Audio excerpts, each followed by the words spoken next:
اللہ الرحمن الرحیم۔ السلام علیکم۔ کرونا وائرس کچھ نہیں کر سکتا، ہمارا رب ہمارے ساتھ ہے۔ یہ یقین اگر دل میں بیٹھ جائے کہ کوئی بھی مرض، کوئی بھی آفت، کوئی بھی مصیبت اللہ کے اذن کے بغیر نہیں آ سکتی، تو میرا خیال ہے کہ سارے مسئلے حل ہو سکتے ہیں۔ آج ہمیں ضرورت ہے کسی چیز کی اگر تو وہ ایمان کو زندہ کرنے کی۔ ہمارا اگر ایمان زندہ ہو جائے، یقین پختہ ہو جائے، تو میرا خیال ہے کہ ہم کرونا سے بچ سکتے ہیں، ہر آفت مصیبت سے بچ سکتے ہیں۔ میں آپ کا ایمان تازہ کرنے کی کوشش کروں گا۔ اللہ پاک آپ سب کے ایمان تازہ کرے اور آپ کی پریشانیوں کو دور کرے۔ دیکھیں آج دنیا میں افراتفری مچی ہوئی ہے کہ کرونا آ گیا، کرونا آ گیا، جیسے بھیڑیں شیر کو دیکھ کے بھاگتی ہیں کہ شیر آ گیا، شیر آ گیا۔ تو ہر آدمی خوف زدہ ہے، کیا بدھ مذہب اور کیا مسلمان۔ مسلمان کا یہ شیوا نہیں ہے کہ ایسی چیزوں سے گھبرا جائے۔ جب کوئی مشکل وقت آ جائے تو مسلمان کا کام ہے کہ اللہ پاک کی طرف رجوع کرے۔ ہمارے اللہ نے بھی ہمیں بتایا ہے جب کوئی مصیبت آ جائے، کوئی مشکل آ جائے، صبر اور نماز سے کام لو۔ اور نبی نے یہی بتایا ہے کہ جب کوئی مشکل آ جائے، کوئی مسئلہ بن جائے تو 2 نفل صلاۃ الحاجت پڑھو اور آپ کا ہر مسئلہ حل ہو جائے گا۔ میرے دوستوں بزرگوں، اللہ کل شیء قدیر، اللہ ہر چیز پر قادر ہے۔ یہ یقین دل میں اگر بیٹھ جائے تو میرا خیال ہے کہ سارے مسئلے حل ہو جائیں گے۔ موت ایسی حقیقت ہے جو آئے گی، ہر حال میں آئے گی، آج نہ صحیح 10 سال بعد آئے گی۔ اگر موت سے ڈرتے رہیں گے تو کیا بچ جائیں گے؟ وہ تو نہیں بچیں گے۔ اگر موت نے آنا ہے تو آپ کمرے کے اندر بیٹھے رہیں، 100 ڈاکٹر آپ کے پاس بیٹھا ہو تو بھی آپ نے مر جانا ہے۔ کرونا کے بنا بھی مر جائیں گے آپ، ضروری نہیں آپ کو کرونا لگے گا تو آپ مریں گے، موت تو ویسے بھی آ جائے گی۔ ابھی تھوڑی سی بات کرنے لگا ہوں ایمان کی۔ حضرت ایوب علیہ السلام 40 سال بیمار رہے، ان کے جسم میں کیڑے پڑ گئے تھے، لیکن انہوں نے اللہ کو یاد کرنا نہیں چھوڑا۔ کیڑا گرتا تھا اٹھا کے اپنے جسم پہ رکھ لیتے تھے۔ ذرا تصور میں لائیں وہ چیز، کتنی تکلیف ہوئی ہوگی ان کو جب ان کے جسم کو کیڑے کھاتے رہے ہوں گے۔ تو لیکن کیا کہتے تھے کہ باری تعالیٰ تو جس طرح خوش ہے میں اسی طرح خوش ہوں۔ اگر اس بیماری سے اللہ پاک ان کو نکال سکتے ہیں اور 1 سیکنڈ میں نکال دیا، صرف اتنا حکم دیا کہ اس چشمے میں ڈبکی لگاؤ اور باہر نکلو۔ حضرت ایوب علیہ السلام نے چشمے کے اندر ڈبکی لگائی اور باہر نکلے اور ان کی صحت عام جیسے پہلے تھی ویسے ہو گئی۔ وہ علی کل شیء قدیر ہے، وہ اس چیز پر قادر ہے۔ یہ ہمارے ذہن میں بیٹھ جائے تو یہ کرونا کیا چیز ہے، کچھ بھی نہیں۔ حضرت یونس علیہ السلام 40 دن مچھلی کے پیٹ میں رہے۔ آج کسی کافر سے یہ بات کہو تو وہ مسکراتا ہے، ہنستا ہے، کہتا ہے یہ مسلمان پاگل ہو گئے۔ یہ بھی ہو سکتا ہے کہ 40 دن کو مچھلی کے پیٹ میں زندہ رہے، 1 منٹ جو پانی میں نہیں رہ سکتا وہ مچھلی کے پیٹ کے اندر رہا اور مچھلی پانی کے اندر۔ تو یہ ایمان کی باتیں، جو مسلمان ہیں ان چیزوں کو سمجھتا ہے کہ اللہ چاہے جو کر سکتا ہے وہ کر سکتا ہے۔ آپ ایک انڈا لیں، اس کو دیکھیں، جب اس کو توڑیں گے اس میں بچہ نہیں ہوگا، لیکن وہی انڈا کچھ دن آپ مرغی کے نیچے رکھ دیں، آپ اس کو توڑیں، اس میں ایک مکمل زندہ بچہ نکلے گا۔ اس انڈے کے اندر کون اس کو رزق دے رہا ہے؟ اس کو اللہ رزق دے رہا ہے۔ اس میں روح کس نے پھونکی؟ اللہ نے پھونکی ہے، کوئی سوراخ نہیں انڈے کو۔ وہی انڈا ہم توڑ کے کھاتے ہیں، وہی انڈا جب بچہ تیار ہو جاتا ہے، جب اسے توڑتے ہیں تو بچہ نکل آتا ہے۔ اعلیٰ کل شیء قدیر، اللہ ہر چیز پر قادر ہے۔ حضرت موسیٰ علیہ السلام کو دریا نے رستہ دے دیا۔ آپ کسی سے بات کریں نا کہ ایسے رستہ دے دیا دریا نے تو لوگ کہیں گے مسلمان پاگل ہیں۔ اعلیٰ کل شیء قدیر، اللہ ہر چیز پر قادر ہے۔ اللہ پاک نے دریا کو حکم دیا کہ اس کو رستہ دو، دے دیا۔ فرعون جب گیا تو پانی واپس آ گیا اپنی جگہ پہ۔ کوئی بھی چیز اللہ کے حکم کے بغیر نہیں ہوتی۔ میرے دوستوں بزرگوں، یہ باتیں ذہن میں بٹھا لو۔ حضرت عمر رضی اللہ تعالیٰ عنہ کے دور کی بات ہے، ایک بادشاہ نے امیر المومنین کی طرف 3 تحفے بھیجے۔ اس وقت بادشاہ کی روٹین تھی، ایک دوسرے کو تحفے بھیجتے تھے اور اچھے سے اچھا تحفہ بھیجتے تھے۔ تو اس بادشاہ نے 2 لونڈیاں بھیجی، بہت خوبصورت تھیں، اس وقت کی خوبصورت عورتوں میں سے تھی۔ تو حضرت عمر اس وقت مسجد کے لیے گارا گوند رہے تھے، تو جو لوگ آئے ان باندیوں کو لے گئے اور جو تحفے لے کے آئے، انہوں نے آ کے کہا امیر المومنین فلاں بادشاہ نے آپ کی طرف یہ 2 لونڈیاں تحفے میں بھیجی ہیں۔ تو حضرت عمر رضی اللہ عنہ نے ان کی طرف دیکھا، بہت خوبصورت تھیں، اور 2 غلام تھے ساتھ کام کر رہے، ان سے کہا کہ ایک تم رکھ لو، ایک تم رکھ لو۔ وہ جو لوگ آئے تھے وہ پریشان ہو گئے، یہ کیسا انسان ہے، اتنی خوبصورت عورتیں ہم نے اس کو تحفے میں دی ہیں اور یہ اپنے غلاموں کو دے رہا ہے۔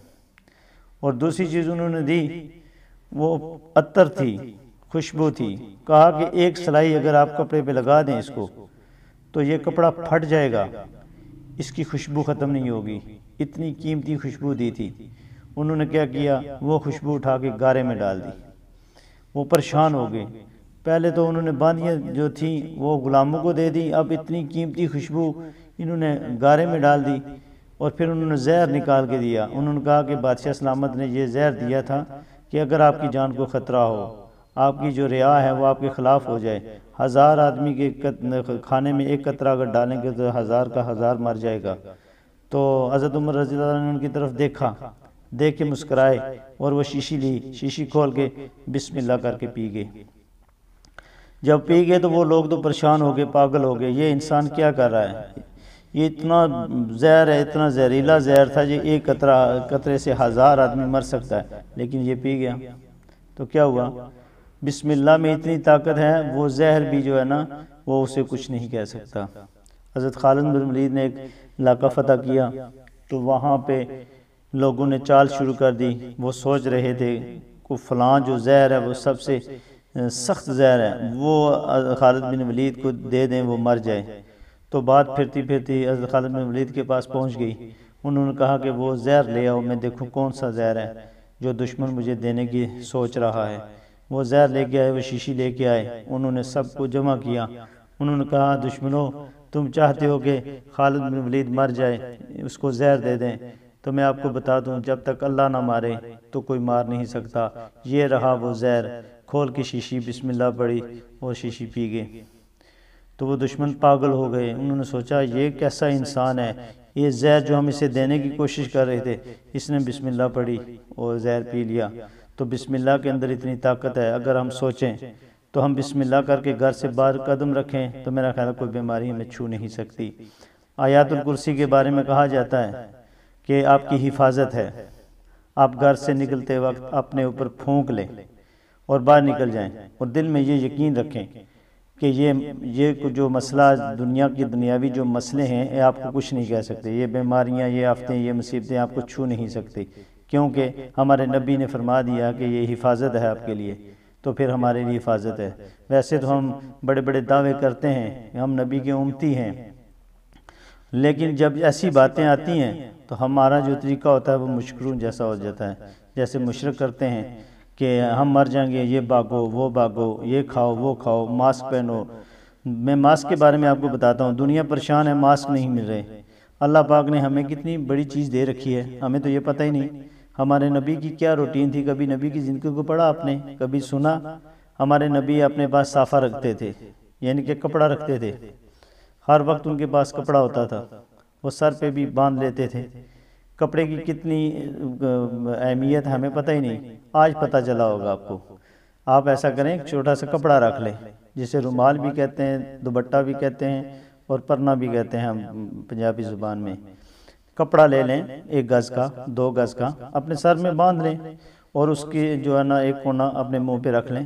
ضروری ہے کہ دنیا کو فیشن دکھانا ہے، ہماری شکل بھی نظر آئے، ہمارے بال بھی نظر آئیں، ہماری کٹ نظر نہیں آئے گی، ہماری جو داڑھی ہم نے اتاری ہوئی ہے، ہمارا چہرہ صاف نظر نہیں آئے گا، لوگ ہم سے خوش نہیں ہوں گے، ہمیں پسند نہیں کریں گے، یہی سوچ رکھتے ہیں نا۔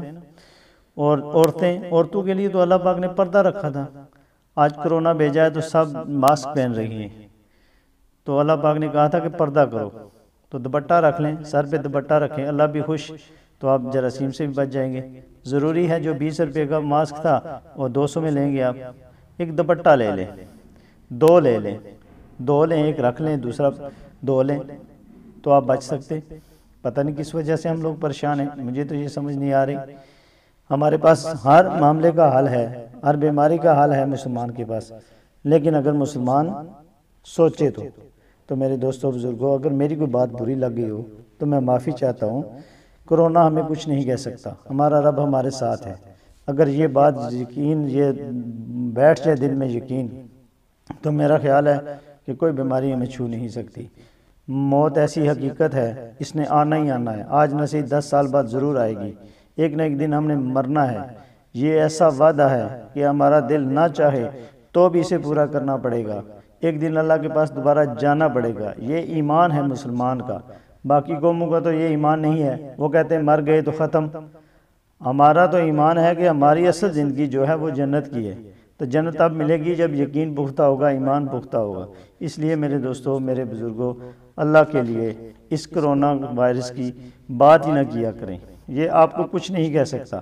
بسم اللہ کریں، وضو کر کے آپ صبح باہر نکل جائیں، آیت الکرسی پڑھ لیں اور چلے جائیں، 5 وقت نماز پڑھیں، منہ ہاتھ دھوئیں، ناک صاف ہوتا ہے، گلا صاف ہوتا ہے، کان بھی صاف ہوتے ہیں، ہاتھ بھی صاف ہوتے ہیں، پاؤں بھی صاف ہوتے ہیں، تو کرونا کہاں سے آئے گا؟ ہمارے اللہ نے ہمیں جو باتیں بتائی ہیں ہمارے نبی کے ذریعے، ان میں بڑی حکمت ہے۔ تو اس لیے میرے دوستوں، میرے بزرگوں، میری بات کا برا نہیں ماننا، اپنے ایمان کو مضبوط کر لو اور اللہ کی رسی کو مضبوطی سے پکڑ لو۔ اذان ہو تو مسجد میں چلے جائیں، وہاں جا کے پوری امت مسلمہ کے لیے دعا کریں۔ اس مرض کے جو یہ مرض پیدا ہو گیا، اللہ پاک اس کو رفع دفع کر دے، اس کو ختم کر دے۔ ایک مسلمان کی دعا سے یہ رفع دفع ہو سکتا ہے، لیکن اگر ایمان پختہ ہو جائے، ایمان کمزور ہو جائیں تو ایسے مسائل کھڑے ہوتے ہیں۔ باقی ہمارے اس چینل کو سبسکرائب کریں، انشاءاللہ آپ کو مزید بھی بیان بھی ملیں گے، حدیثیں بھی ملیں گی، وظائف بھی ملیں گے۔ جزاکم اللہ خیر۔ لا الرحمن